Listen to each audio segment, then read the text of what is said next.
Assalamualaikum warahmatullahi wabarakatuh. Today we are from Group 13 from BBAIF6. We will present about differences in accounting treatment of Ijarah for the case study of UAE Islamic Bank. So my name is Muhammad Hanif bin Muhammad Khairi with other team members Ahmad Aiman, Farah Adlina, Lydia Fitri and Fatin Humairah. So in this current situation, we can only present with anything on our way.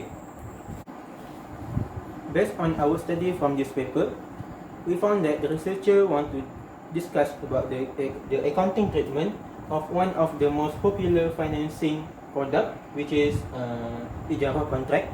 So the researcher also wants to justify the differences between the accounting practices followed by the UAE Islamic Bank.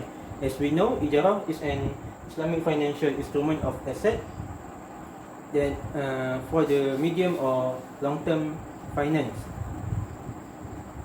To fulfill the contract, the bank will buy the asset that required by the customer and then lease out to the customer with the agreed fees, rent, and with an agreed period of time. For the objective of the article is to compare the accounting practices followed by the UAE Islamic Bank and the accounting practices recommended by the Accounting and Auditing Organization for Islamic Financial Institution (IFI) for the accounting treatment of Ijarah. So the detailed explanation from this paper will be presented by other group members, and that's all from me. I will pass to the next presenter. Thank you. I'm 047036 Ahmad Aiman bin Muhammad Zahid. Ijarah definition. It is a lease agreement in which the lessor rent an equipment or real estate to its customer lessee against fixed rental for a specific period, but without the option of ownership for the lessee. Therefore, the responsibility for maintenance and insurance rests with the lessor. Silent features, type of Ijarah that being used on this paper. Ijarah Muntahiyah Bitamlik. Definition: it is a lease agreement in which the bank acquire a building, battery equipment or entire project for the sole purpose of renting to its customer against rental.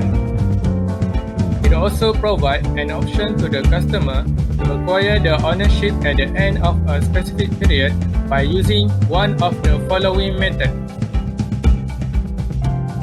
Transfer of legal title. A. Through hibah, gift, a promise to give it as a gift with no consideration, or a promise to give it as a gift with consideration based on payment of the remaining installment. B. Through pay, sell, a promise to sell for a token price at the end of a lease amount as specified in the lease contract, or a promise to sell prior to the end of lease term, price that is equivalent to the remaining Ijarah installment. Modus operandi Ijarah Muntahiyah Bitamlik. Ijarah Muntahiyah Bitamlik involve three parties: the customer, bank and the house developer.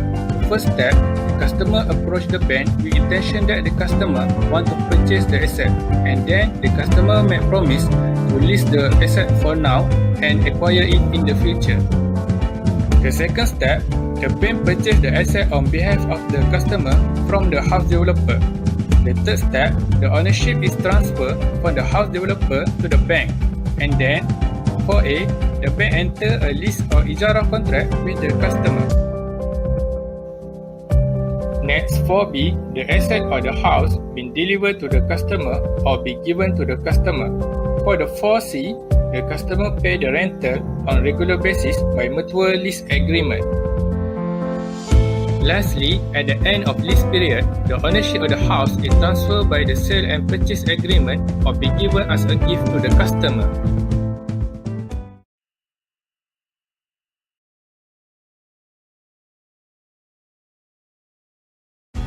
I'm 046779 for Adlina binti Ahmad Jamaluddin.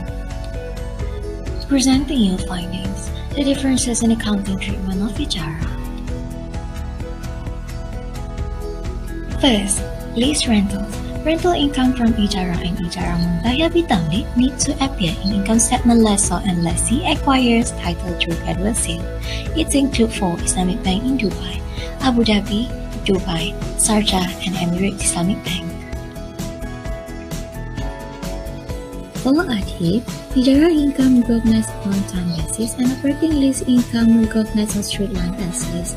For the IB rental income and operating lease income on a straight line basis, SIB on effective yield, EIB on effective yield as well, and rental income on a straight line basis. Second, lease asset. 2 categories of assets should be shown in statement of financial position, which are investment in Ijarah assets and IMB assets. Adib in Ijarah financing, DIB Ijarahs and co-finance Ijarah, SIB Ijarah receivables and financing receivables. Third, repairs. Repairs are recognized as expenses. A provision for repairs was established if the material and differed in amount from year to year. All of the banks stated no mentions of repairs in the financial statement of the bank related to Ijarah. Depreciation of Ijarah assets calculated as per depreciation policy of the lessor. An IMB asset will be take zero in case of lessee's acquisition of ownership, and if lessee transfer the token, the amount needs to be subtracted to determine depreciable costs. All of the banks stated no mentions of depreciation in the financial statement. The last one, impairment. There is no mention of impairment in the standard. Adib, the impairment includes in balance sheets and Ijarah financing. DIB, impairment made by recovery in job. SIB, recognized in income statement. And EIB, made based on historical loss experience. I am 046565 Siti Nurfatin Humairah binti Ahmad Jalaluddin. I will proceed for finding main differences of accounting treatment between IFRS and AUFI. First, classification of leases.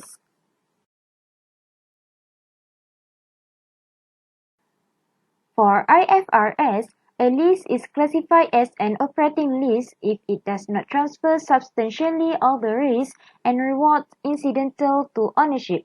But for AUFI, all leases should be classified as an operating lease Ijarah, ending with a transfer of ownership should be treated as 2 separate transactions of operating lease and sale and not as a finance lease. Next, disclosure of leases in the financial statement of lessees. For IFRS, at the commencement of the lease term, lessees shall recognize finance leases as assets and liabilities in their statements of financial position at amounts equal to the fair value of the leased property. For AUFI, in case of Ijarah ending with a transfer of ownership, the lessee will recognize lease payments as expenses throughout the lease term. When the asset is transferred to the lessee will recognize the asset acquired. Lastly, disclosure of leases in the financial statements of lessors.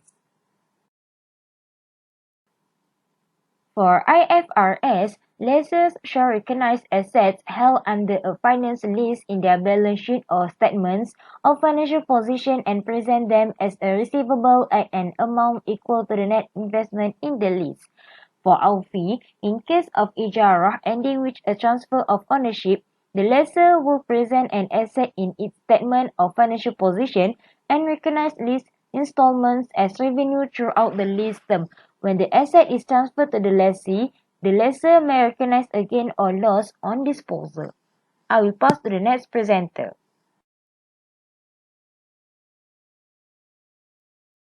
Hello, Assalamualaikum. I am Lydia Fitri binti Mawardi, and I want to continue my group presentations. Okay, my part is additional information. I got the data from an exploratory study of Ijarah accounting practices in Malaysia's financial institution. Okay, according to Mirza and Boyden 2000, the need for accounting standard is not very different from the need for any other kind of standards, whether standards for weight or measures, or standard for cutting size, grades or beef, or baseball statistic. In the IAS 17, which is Accounting International Standard, and the MASB 10, which is Malaysian Accounting Standard Board, a lease is classified as a finance lease if it transfers substantially all the risks and rewards incident to ownership of the asset from the lessor to the leases. Title may or may not eventually be transferred. All the leases which do not meet this criterion are to be classified as operating leases. Most of the Ijarah practitioners in Malaysia still use the IS 17 MASAB 10 as their main guidelines for Ijarah. The objective or the goal of an Islamic accounting standard is to facilitate and thereby minimize the social and economic costs of accessing the alternative which one is faced in making rational decisions. Okay, I would like to pass the next presenter.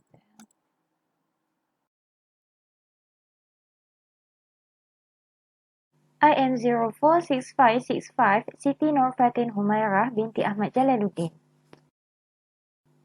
I will present about comment and review of the article.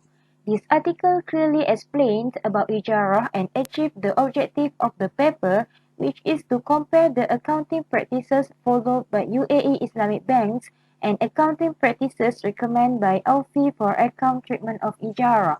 Even though the author having a problem in collecting the data, but he giving the best result to differentiate accounting treatment of Ijarah and differences of accounting treatment between IFRS and AUFI. That's all from me. Thank you.